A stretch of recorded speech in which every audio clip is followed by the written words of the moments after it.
Before you start the meeting, the second step is to set up guidelines for communication. How are we going to communicate together during this resolution meeting? And I've got examples in the worksheets that you can look at. And there's also an article called Why I Hate Meetings. You'll see that link there. And Code of Conduct guidelines for all meetings are crucial. I believe that's why I used to hate meetings, or when I can't run the meeting and set up guidelines, I hate the meetings because they usually run off track unless we have a framework to guide us that we all agree to.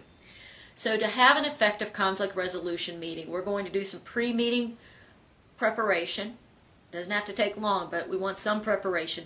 We're going to agree to some communication guidelines, and then we're going to follow a 6-step process.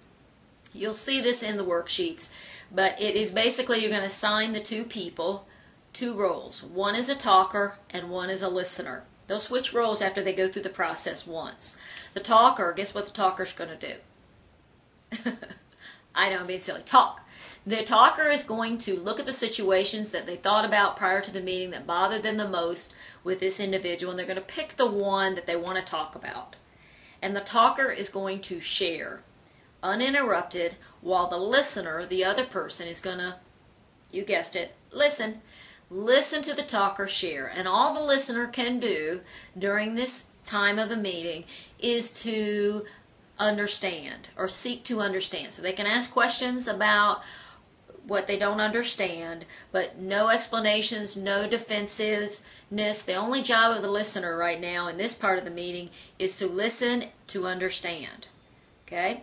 That's because the second step for the listener's going to restate to the talker, here's what I heard you say. And then the third step is the talker is going to share, that's correct, this is incorrect, here's what I really meant. So this is the time of clarification. And what happens during this part of the meeting is resistance, say it's really, really high and they're both really tense. When the talker gets to talk and the listener starts hearing without trying to start a debate but has to listen to understand, the tension starts to dissipate. And eventually a lot of the tension will blow through. They might not leave the meeting best of friends, but more understanding will result and resistance will come down tremendously. So don't ever underestimate the role of listening. And there's an article about listening. I think the title of it under the video is Reducing Resistance, Listening Aggressively. And you'll see all of that information there and check that out. So once the talkers talk, the listener has listened and shared, they've agreed that they understand each other, at least the facts of the situation. They can now, with being less tense and being on the same page about the situation, start talking about facts and solutions. And then the last step in this 6-step process for the meeting is to agree on what are we going to do now? Where do we go from here? And when are we going to follow up around this, what we just agreed to? And then what happens is the two participants switch roles. So the listener becomes the talker and the talker becomes the listener, and you go through it again. It really, really works. I don't love conflict. I'm one of those who can sometimes be too easy or too harsh or can ignore. I've done all 3. And so I've facilitated meetings using this process, and it really works. And I've also used it myself. So I suggest to you to try it. Follow the steps. Like anything, it feels a little mechanical as I describe it so explicitly here. But anytime you break something down, it's specific like that. When you're actually doing it, it flows very naturally. So in closing, I want to share the recap what we just talked about.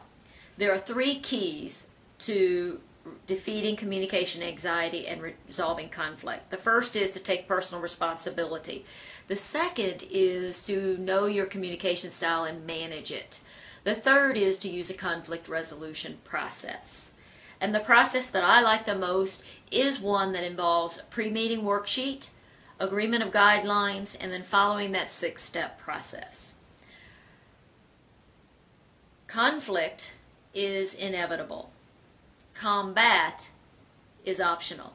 That's a Max Lucchese quote. I wish I had said it, but I didn't. Conflict is inevitable. We're going to have conflict. But fighting, going to combat and war when we're in conflict is optional. And using this process will help you move through conflict. It'll help you defeat any communication anxiety you might have around conflict.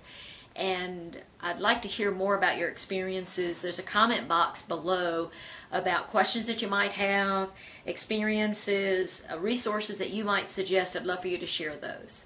Thanks for being part of the Wake Up Eager community. This is Susie Price, signing off.